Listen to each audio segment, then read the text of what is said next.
In this tutorial, I'm going to demonstrate the transform tool. Basically, what I want to do is to take this image, put it into this image, but have it smaller into the space here to make it look like this, to create a believable lie.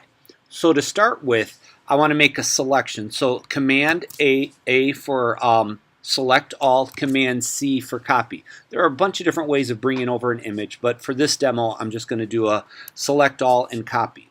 The next thing I'm going to do is Command V to paste it. It comes in as a new layer up on top, but to kind of register things a little bit, I want to take the opacity down a little of this layer. So all I'm doing is sliding it back so I could see both to get the appropriate size. To activate the free transform tool, you have to go to Edit, Transform, Edit and click right here, or you can go Command T to bring it up. So with the free transform tool, you can actually take care of the scale and rotate within the same actions. So I'm really not going to talk about this when I talk about the transform tool. So to go back to the free transform, I'm going to activate this tool. Right now, this image is larger than my background image. So to keep it in ratio, I have to hold down the Shift key and only grab a corner. Don't grab the middle pieces. So when I grab a corner and slide it in, it keeps in ratio. If I don't do that, my image will start I just released the Shift tool. My image will get elongated or wider. So I'm going to cancel here, hit the Escape key or the cancel button up here to start over. So Command T brings in the free transform tool. I'm holding down the Shift. I'm scaling it. I'm letting go of the Shift. And once I click inside the image, I could move the image. I'm going to hold down the Shift, bring it smaller, move it. It's still not kind of where I want it, so I'm going to hold down the Shift again and put it relatively, this is good enough. I'm going to execute it, and now I'm going to see the full opacity, see where it is. I like that. So to show you the other options, I'm going to Command T again to free transform.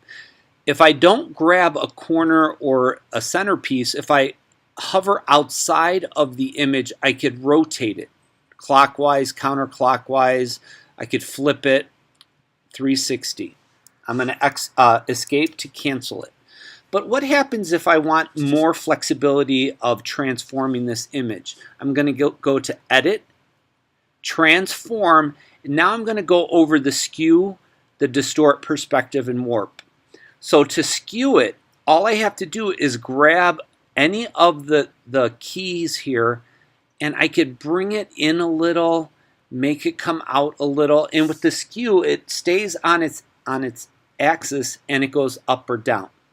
Okay, so if I want this figure bigger than that, to kind of put it in a little bit perspective, but I want it kind of brought back a little, I could just grab the corners. I'm going to escape to cancel it, or if I really like it, I could hit Enter or the check mark to execute it.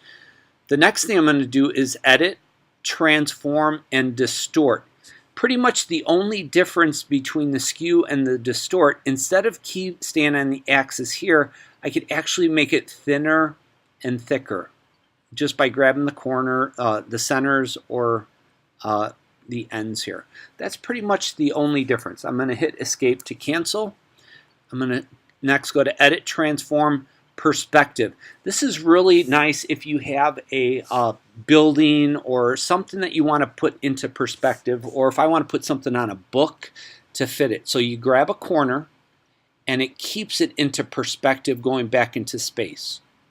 You can move this up and down, but you can't bring it right to left on this side. I can do it right to left here, but not up and down. So this is a really nice tool. So if I wanted to, I could put them into perspective going back. I'm going to escape to cancel. The next thing I'm going to do is to go to Edit, Transform, and Warp. This is a great tool where if you have an image inside and you just want to scale it within the composition, so I could make it wavy, and I still have control up here, and you could grab the toes and bring it forward and backwards. I'm going to escape to cancel. The next thing I'm going to do is edit, transform, and if I wanted to flip it horizontally or vertically, I could easily do that. If I want them upside down, I could hit flip vertical and they're upside down. Command Z to undo. Just be careful if you have text, because the text will be in reverse. And that's it. Enjoy the transform tool.